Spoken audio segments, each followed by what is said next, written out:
Hi friends, நான் உங்கள் அபி. இன்றைக்கி இந்த வீடியோவில் நம்ம இந்த 1 வீக் ஃபுல்லாக நம்ம வீட்டில் செஞ்ச ஸ்நாக்ஸ் தாங்க பார்க்க போகிறோம். இது வந்து மண்டே ஈவினிங் பார்த்துட்டோம்னா, காலேஜ் போயிட்டு வந்ததையுமே அம்மா வந்து ரொம்பவே சூப்பராக வந்து சுண்டல் செஞ்சு வச்சுருந்தாங்க. இதை வந்து மத்தியானமே ஊற போட்டுட்டு அதுக்கப்புறமா வந்து நல்லா தாளித்து மிளகா பொடியெல்லாம் போட்டு கொடுத்துருந்தாங்க. செம சூப்பராக இருந்துச்சு. அடுத்த நாள் டியூஸ்டே ஈவினிங் பார்த்துட்டோம் அப்படின்னா, ஸ்நாக்ஸுக்கு வந்துட்டு சரி ஏதோ கோதுமை பக்கோடா செய்யலாம் அப்படின்னு சொல்லிட்டு கோதுமை மாவை எடுத்து அதில் வந்து இஞ்சி பூண்டு அதுக்கப்புறமா பெரிய வெங்காயம் கருவேப்பிலை சோம்பு இதெல்லாம் சேர்த்து ரொம்பவே சூப்பராக வந்துட்டு பக்கோடா செய்ய போகிறேங்க. இந்த பக்கோடா வந்து உங்களுக்கு யாராருக்கெல்லாம் வந்துட்டு ரொம்பவே ஃபேவரட் அப்படிங்கிறத சொல்லுங்கள். இதை பக்கோடா செய்யும்போது வந்துட்டு 1 ஸ்பூன் நெய் ஊற்றி செஞ்சோம்னா அதோட டேஸ்ட்டே தனிதாங்க. நீங்கள் ட்ரை பண்ணுறீங்க அப்படின்னா கண்டிப்பாக இந்த மாதிரியும் ட்ரை பண்ணி பாருங்கள். இதை ரொம்ப தண்ணி ஊற்றி பிசையாமல் இந்த மாதிரி ஓரளவுக்கு மீடியமாக தண்ணி ஊற்றி பிசைஞ்சு அதுக்கப்புறம் வந்துட்டு எண்ணெய்க்குள்ளே போட்டு பொரிச்சு எடுக்கும்போது இதை டேஸ்ட் வந்துட்டு நம்ம பேக்கரியில் கிடைக்கிற கோதுமை பக்கோடா டேஸ்ட் வந்து அப்படியே இருக்குங்க. ஸோ நீங்களும் இந்த மாதிரி வந்துட்டு ஒரு முறை வீட்டில் செஞ்சீங்க அப்படின்னா ட்ரை பண்ணி பாருங்கள். எண்ணெய் வந்து இந்தளவுக்கு நல்லா கொதிச்சதுக்கப்புறமா வந்துட்டு இதை போட்டு எடுத்து இதுக்கு வந்துட்டு நமக்கு இட்லி பொடி இந்த மாதிரி புளி சட்னி அப்படி எதுவுமே வேண்டாங்க. ஒரு 2 நாள் இருந்தாலும் இதை அப்படியே நம்ம எடுத்து டப்பாக்குள்ளே போட்டு வச்சிட்டோம் அப்படின்னா ரொம்ப ரொம்ப சூப்பராக இருக்கும்.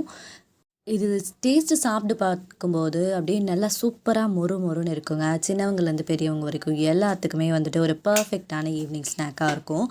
இந்த மாதிரி பக்கோடாவை நம்ம வீட்டில் அடிக்கடி செய்கிறது வழக்கமாக இருக்குது. அடுத்த நாள் பார்த்துட்டோம் அப்படின்னா வெனஸ்டே ஈவினிங்க. இது வந்து நம்ம பச்சை மாவு வந்து செஞ்சது கொஞ்சம் இருந்துச்சு. அதை போட்டு வந்துட்டு பனியாரம் செய்யலாம் அப்படின்னு சொல்லி பச்சை மாவு கொஞ்சம் அரிசி மாவு அதுக்கப்புறமா வந்துட்டு பழம் சர்க்கரை இதெல்லாம் சேர்த்து நல்லா கரைச்சி வச்சுட்டு அதுக்கப்புறமா அதை அப்படியே பனியார கல்லில் ஊற்றி செஞ்சது தாங்க. இதுவும் வேறு லெவல் டேஸ்ட்டில் இருந்துச்சு. அதுக்கு அடுத்த நாள் பார்த்துட்டோம் அப்படின்னா ஒரே வீட்டில் செஞ்சு போர் அடிக்குது ஸ்நாக்ஸ் செஞ்சு சாப்பிட்டு அப்படின்னு சொல்லிட்டு வெளியே போன இடம் தாங்க. இது வந்து ஸ்விஸ் காஃபி. அங்கே பார்த்துட்டோம் அப்படின்னா நமக்கு நம்ம ஊருக்கு பக்கத்தில் தாங்க இருக்குது. சரி இங்கே போய் பார்த்துட்டு ஏதாவது ட்ரை பண்ணாத ஐட்டமாக ட்ரை பண்ணலாம் அப்படின்னு சொல்லிட்டு ரொம்ப நேரமாக வந்து அந்த மெனு கார்டவே பார்த்துட்டு இருந்தேங்க. நிறைய ஐட்டம்ஸ் இருந்துச்சு. அது ஒரு ஈவினிங் டைம் சொல்கிறத விடவே வந்துட்டு ஒரு 7:45 அந்த மாதிரி ஆயிடுச்சு. ஸோ இப்போ வந்துட்டு பெருசாக ஹெவியாக சாப்பிட்றதுக்கு பிடிக்கலை. ஸோ ஏதாவது ட்ரிங்க் மாதிரி ஆர்டர் பண்ணலாம் அப்படின்னு சொல்லிட்டு ஒரு ஹாட் காஃபி ஆர்டர் பண்ணியிருந்தாங்க. அது வந்து நியர்லி வந்து 180 அந்த மாதிரி வந்துச்சு. அதை ஆர்டர் பண்ணிவிட்டு உட்காந்த டைம் தாங்க அதிகம். அந்தளவுக்கு உட்காந்துட்டு இருந்தோம். ஒரு 1/2 hour கிட்ட உட்காந்துட்டு இருந்திருப்போம்.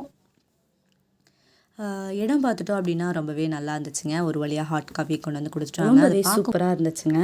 சரி ஒரு வழியாக இதை அப்படியே டேஸ்ட் பண்ணி பார்க்கலாம் எப்படி இருக்குன்னு தெரில அப்படின்னு சொல்லிகிட்டே வந்துட்டு யோசிச்சுட்டு இருந்தோம். சூடு பார்த்துட்டோம் அப்படின்னா நல்லா கை பிடிக்கிற அளவுக்கு சூடு இருந்துச்சு. இந்த டார்க் சாக்லேட்டை வந்து கொஞ்சம் உருக்கி தந்த மாதிரி இருந்துச்சு. அவ்வளோவா குடிக்க முடியல. நல்லா கொஞ்சம் குடிச்சிட்டு மீதியை வச்சுட்டு வந்துட்டோம். அடுத்த நாள் பார்த்துட்டோம் அப்படின்னா நம்ம வீட்டில் கிழங்கு தாங்க செஞ்சுருந்தோம். மரவள்ளி கிழங்கு நிறைய தேங்காயெல்லாம் போட்டுட்டு ரொம்பவே சூப்பராக செஞ்சுருந்தோம். இதுவும் வந்துட்டு வேறு லெவல் டேஸ்ட்டாக இருந்துச்சு. அதுக்கு அடுத்த நாள் ஈவினிங் ஸ்நாக்காக வந்துட்டு நம்ம எல்லாருக்குமே ரொம்பவே பிடிச்ச ஆக்டிவ் பாப்கார்ன் தாங்க செஞ்சிருந்தோம். வீட்டில் வந்துட்டு ஒரு 3-4 பேக்கெட் எப்போவுமே வந்து வாங்கி வச்சுக்குவோம். ஸ்நாக்ஸ் இல்லாத சமயத்தில் வந்துட்டு இந்த பாப்கார்னை அப்படியே வந்துட்டு நம்ம பேனில் ஊற்றி ஒரு மூடி போட்டு க்ளோஸ் பண்ணி வச்சுட்டு அதுக்கப்புறமா வந்து இதை அப்படியே பொரிக்க விட்டு பாப்கார்ன் ரெடி பண்ணி ஒரு பிளேட்டில் போட்டு எடுத்து டிவி பார்த்துட்டே சாப்பிட்டோம்னா அந்தளவுக்கு சூப்பரான டேஸ்ட்டாக இருக்குங்க.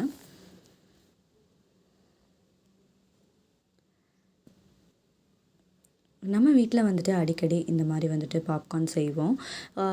கடலை வாங்கிட்டு வந்து வச்சாலுமே வந்துட்டு நம்ம எப்போ சாப்பிடுவோம்னு தெரியாது. ஸோ அதனால் வேணுங்கும்போது வந்துட்டு இந்த மாதிரி பாப்கார்ன் செஞ்சு சாப்பிட்றது வழக்கமாக இருக்குதுங்க.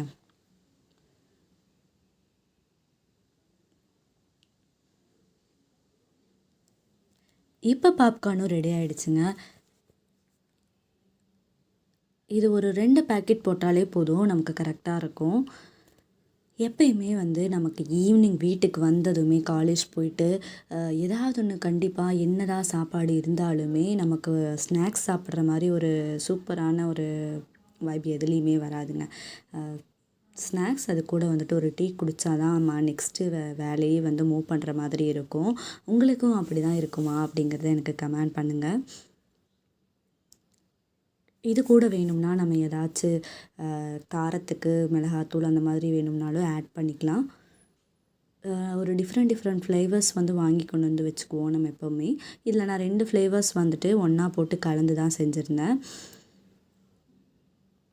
அடுத்த நாள் பார்த்துட்டோம் அப்படின்னா, நம்ம வீட்டில் வந்து பலாப்பழம் இருந்துச்சுங்க. சரி பலாப்பழத்தை வந்துட்டு கட் பண்ணி அதை அப்படியே சாப்பிட்றலாம் அப்படின்னு சொல்லிட்டு தான் பலாப்பழம் அரிஞ்சிட்ருக்குறோம். ஃப்ரூட்ஸ் பார்த்துட்டோம் அப்படின்னா, அந்தந்த சீசனுக்கு என்னென்ன ஃப்ரூட் இருக்கோ அதை வந்து வாங்கி கொண்டு வந்து வச்சுட்டு அப்படியே சாப்பிட்றது வழக்கமாக இருக்கும். இந்த பலாக்கொட்டையை வந்துட்டு நம்ம வேக வச்சு சாப்பிட்டோம்னா அதை விட சூப்பரான டேஸ்ட்டாக இருக்கும். அதை ஒரு நாள் நம்ம ஸ்நாக்ஸாக கூட சாப்பிட்ருவோம். அதனால் அந்த பலாக்கொட்டையை வந்துட்டு சாம்பார்க்குள்ளேயும் போடுவோம், கூடவே வந்துட்டு நம்ம வேக வச்சு சாப்பிடுவோங்க. இதுதான் இந்த 1 வீக்கோட நம்மளோட ரொட்டீன் ஸ்நாக்ஸாக இருந்துச்சு. உங்கள் வீட்லேயும் உங்களோட ஃபேவரட் என்ன ஸ்நாக்ஸ் என்னன்னு சொல்லுங்கள். பிரதோஷம் பார்த்துட்டோம் அப்படின்னா சனி பிரதோஷம் வந்துச்சுங்க. இன்றைக்கி வந்துட்டு நம்ம தொழில்பேட்டைக்கிட்ட வந்துட்டு ஒரு கோவில் இருந்துச்சு. இந்த கோவில் வந்து நான் வந்து ஃபஸ்ட்டு போனதில்லை இதுக்கு முன்னாடி. இங்கே பார்த்துட்டோம் அப்படின்னா ஐயப்ப சுவாமி இருக்காங்க, அதுக்கப்புறம் சிவன் இருந்தாங்க, முருகர், விநாயகர், நவகிரக சாமி, பத்ரகாளி அம்மன், துர்க்கை அம்மன், இந்த மாதிரி நிறைய சாமி இருக்காங்க, பெருமாள். நீங்கள் கூட இந்த சைடில் இருந்தீங்கன்னா ஒரு டைம் போயிட்டு வாங்க. சனி பிரதோஷம் அப்படிங்காட்டியும் வந்துட்டு இந்த டைம் நான் இங்கே போயிருந்தேன். இதுக்கு முன்னத்த வாரம் பார்த்துட்டோம் அப்படின்னா பிரதோஷம் வரும்போது அதுவும் சனி பிரதோஷமாக தான் இருந்துச்சு. அன்றைக்கி வந்துட்டு நம்ம பொள்ளாச்சி ஐயப்ப சுவாமி கோவிலுக்கு வந்துட்டு போயிருந்தோம். அதுவும் ரொம்பவே நல்லா இருந்துச்சுங்க. நீங்கள் இதுவரை ஐயப்ப சுவாமி கோயிலுக்கு போயிட்டு வரல அப்படின்னா கண்டிப்பாக ஒரு டைம் போயிட்டு வாங்க.